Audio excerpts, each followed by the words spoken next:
Hello everyone, I'm back and thankfully no longer sick, so I can start making some videos again. And I decided to start off with a discussion about something I've noticed has come back into the focus a bit recently. I'm guessing mostly because of the anniversary sale a few weeks ago, when a lot of new and old fans were looking to buy some ships. And that is, what kind of importance or value will ship insurance have for each individual person? And is it something you should worry about? Well, I'm here to try and help answer that question. So, for those who don't know, every package and ship in Star Citizen comes with a default length of free insurance, so to speak. For example, most of them have around 2 to 12 month standard insurance, and generally the more expensive the ship or package, the longer insurance it will have. Now, once this free insurance runs out, you'll be able to renew your insurance for a small amount of in-game credits. And so if your ship is stolen or destroyed, you'll receive a new standard model of that ship. But you will lose any upgrade or changes you've made, as the basic insurance is only for the base hull itself. Now, there are a few misconceptions going around about how the insurance will work, mostly because we still don't have that much information about it. So let's talk about the facts that we do know. Firstly, this isn't Star Citizen trying to hide a real money subscription or anything like that, which I have seen some people accuse it of. The insurance is just an in-game mechanic that was introduced to regulate the in-game market. And while I do believe you could technically buy your insurance with real money, several developers have said multiple times that the cost of ship insurance will be a small amount of your earnings, similar to paying your landing fees. So I don't think most people need to worry about it, at least not on the cheaper ships, which is what the majority of people will be flying. I mean, the cost of regularly insuring your cargo is likely going to cost you quite a bit more. Also, the length of the insurance isn't measured in real world time, but in game time. So how long the insurance will last will vary from person to person, depending on a few things, such as how fast time passes in the game and how much time you spend playing, because your insurance will only be used up while you're in game. And the question you're probably asking is, okay then, well, how long will it last for me personally? And well, we don't really have enough information to know yet, because the developers have said it won't be a 1-to-1 ratio, meaning time in the game and in the real world won't be equal, but we don't really know anything beyond that. But I'm going to try and give you an example of how I think it will work. Now, I have seen a lot of people giving estimates that they think the game time could be around 4 to 12 times faster than the real world. And since I think that is a pretty reasonable estimate and we have nothing else to go on, I'm going to base my example on the game time being 12 times normal world speed. So what that would mean is that each in-game day would be around 2 hours in the real world. This would allow the users to easily track the day-night cycles of the planets, as well as easily managing galactic time, or whatever we end up calling it. So, and let's also say that you play for an average of 3 hours each day. That would mean that if you had an Aurora starter package, then your 3 months free insurance would end up lasting about 180 hours in the real world. And if you played for those 3 hours every day, then it would last you around a full month. But of course, this is all guesswork, as we are lacking a lot of the important information. But let's look at that insurance length and think realistically.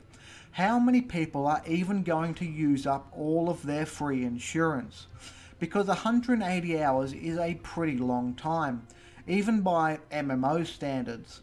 So I think the people flying the low to medium priced ships who don't plan to play Star Citizen every day for months should even worry about the insurance, because if it lasts even close to that long and is fairly cheap to renew like the developers have said, I doubt you'll even notice it, let alone worrying about it draining your wallet or wasting all your time on it. So I think it's something that, they have said it's not going to be important. It's just going to be something in the background. But what about the people who do plan to play the game a great deal over a long period of time, as their insurance will wear out faster?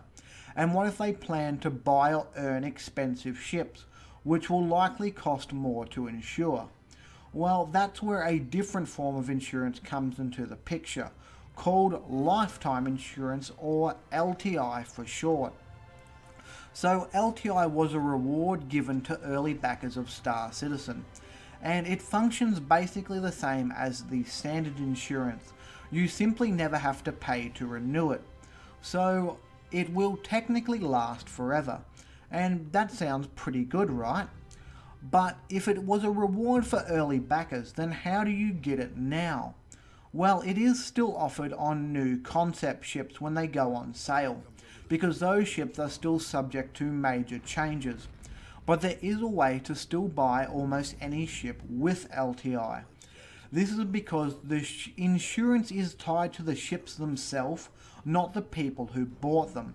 And this has led to the rise of the Star Citizen black market, where people can sell ships and packages they have bought to other people who will still retain any benefits on the items like LTI.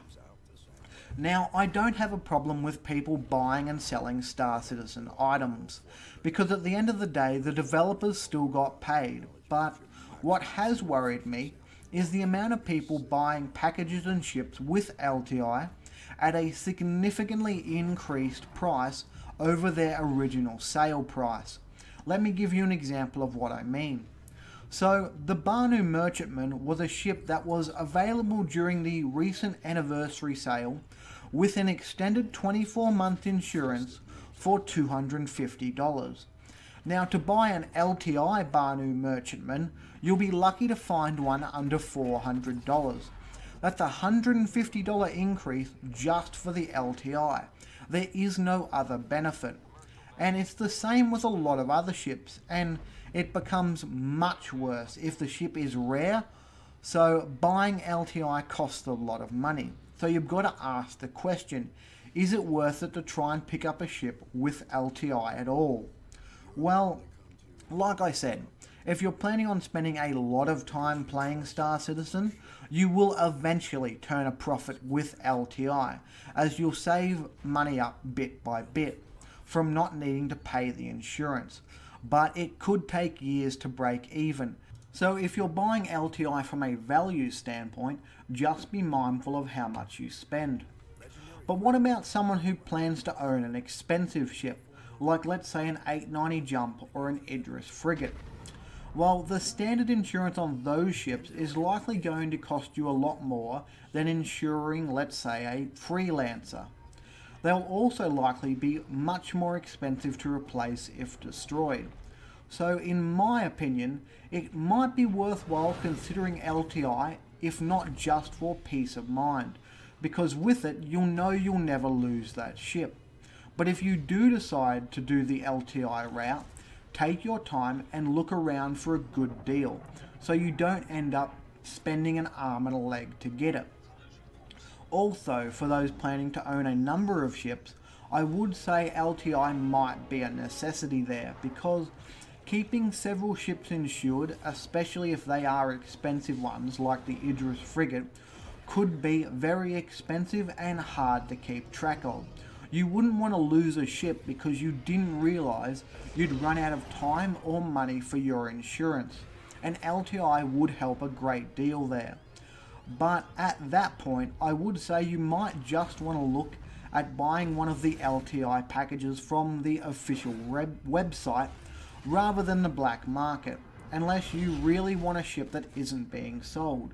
Because if you buy it through the website, it's totally safe and you can easily trade it in for other stuff later on. So in conclusion, in my opinion, unless you're buying something Constellation level or above, I don't think insurance is something you really need to worry about at all. which is kind of odd because I have seen some people who wouldn't even buy a Constellation unless it had LTI, because they really believed the insurance was going to be like $15 a month and refused to believe otherwise. And there's no way it's going to be anything like that. The game wouldn't survive if it was. It's kind of funny when you stop to think about it, because basically people are paying large amounts of money to avoid a game mechanic. Whether that's from bad communication or... Well, no, it's not from bad communication, because the developers have said it won't matter.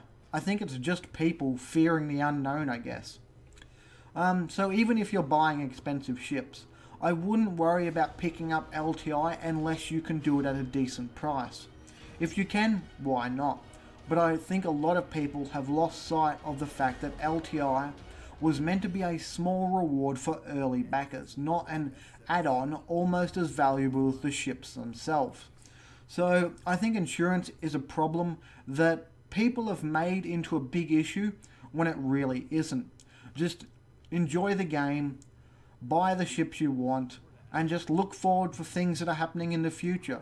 Stop worrying so much about, am I getting the best value for this? Because in the end, we're all buying very expensive ships to hopefully enjoy what will be a great game.